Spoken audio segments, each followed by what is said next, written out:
Fala pessoal, sejam muito bem-vindos a mais uma análise. Hoje a gente vai fazer um mergulho profundo num resumo completo do módulo 3. E eu já adianto que o conteúdo é espetacular. Olha só como a gente vai dividir. A aula 1 aborda os fundamentos financeiros, tipo ponto de equilíbrio, fluxo de caixa, análise de custos, rentabilidade, precificação. Na sequência, a aula 2 foca nos fundamentos de negócios, englobando o conceito de empresa em si, o macroambiente, ciclo de vida do produto, as famosas 5 forças de Porter e, claro, liderança. É uma jornada fantástica que conecta perfeitamente os números frios no papel com a realidade acelerada do mercado.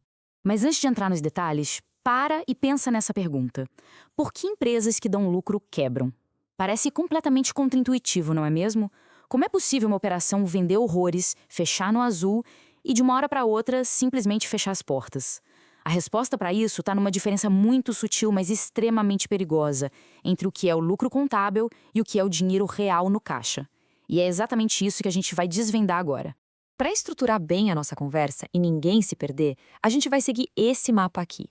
Vamos passar pelos pilares de um negócio, mergulhar na máquina financeira, entender preço e investimento, analisar a anatomia da empresa, explorar a dinâmica de mercado e fechar com chave de ouro falando de liderança e pessoas.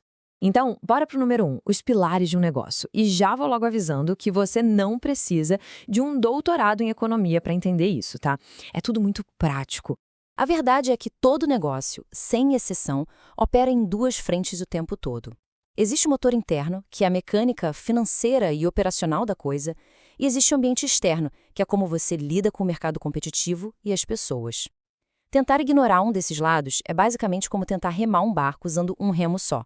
Você faz muita força e não sai do lugar. Ponto 2. A máquina financeira. Vamos dar uma olhada nos sinais vitais que mantêm esse motor interno rodando redondo. O principal sinal vital é o ponto de equilíbrio, o famoso break-even.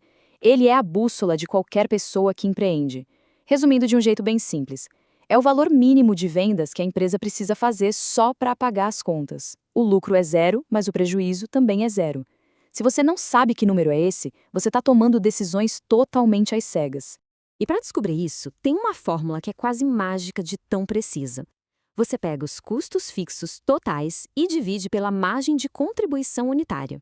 Esse cálculo aponta o exato milissegundo em que a sua empresa para de apenas sobreviver e começa a realmente dar dinheiro. É como saber qual é a velocidade exata que o avião precisa atingir na pista para conseguir levantar voo. Depois desse ponto, cada venda é oxigênio puro. Mas olha, para essa fórmula funcionar na vida real, você precisa ter uma clareza absurda sobre os seus custos. Custos fixos, tipo aluguel e salários da administração, vão estar lá batendo na sua porta todo mês, mesmo se você vender zero.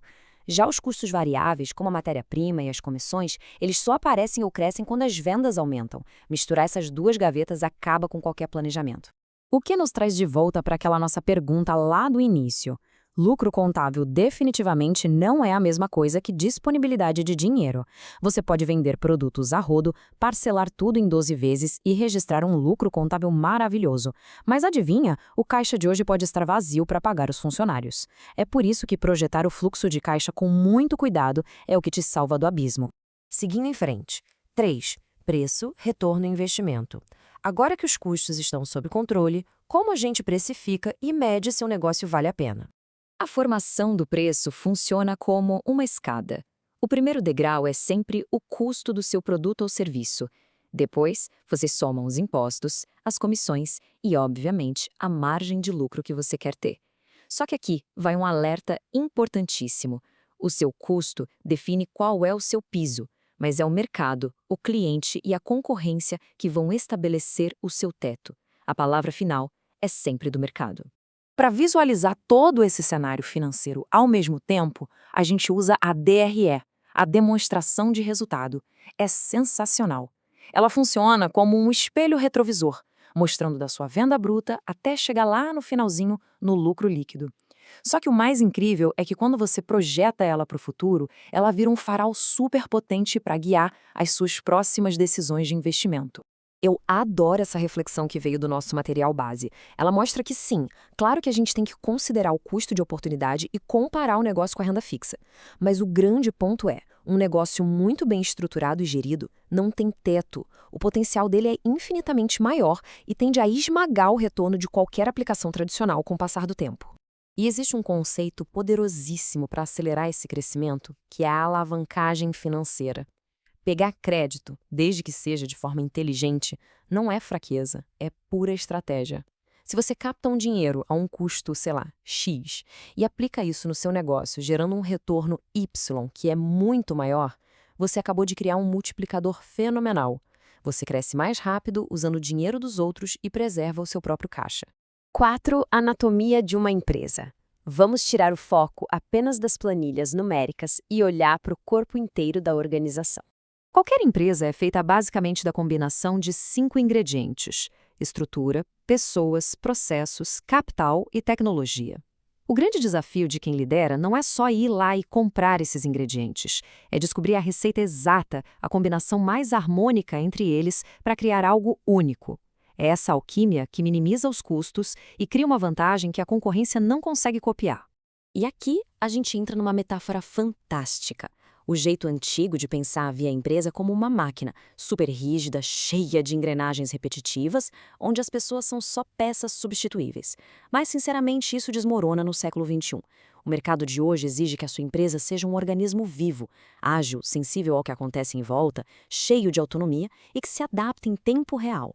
E isso nos leva direto para o ponto 5, estratégia e dinâmica de mercado. Como é que esse nosso organismo vivo vai interagir na selva lá fora? A primeira coisa a entender é que todo produto tem uma vida útil orgânica. Ele é introduzido, cresce, atinge a maturidade e, uma hora, inevitavelmente entra em declínio. Saber em qual fase o seu produto está é de cair o queixo de tão importante.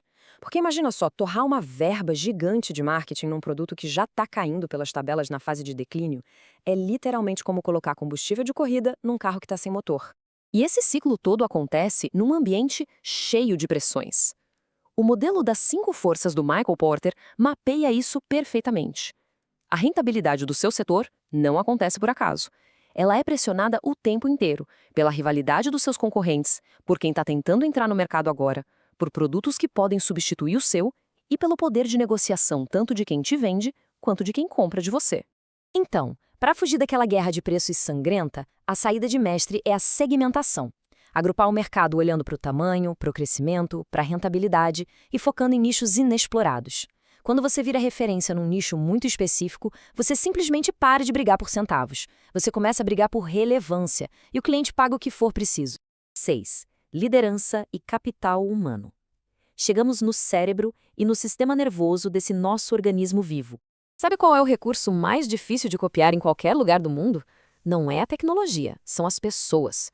O papel de quem lidera hoje vai muito além de dar ordens. É sobre dar significado para a visão da empresa, conseguir unir o time, estabelecer o que é prioridade e reter talentos que realmente conhecem a operação.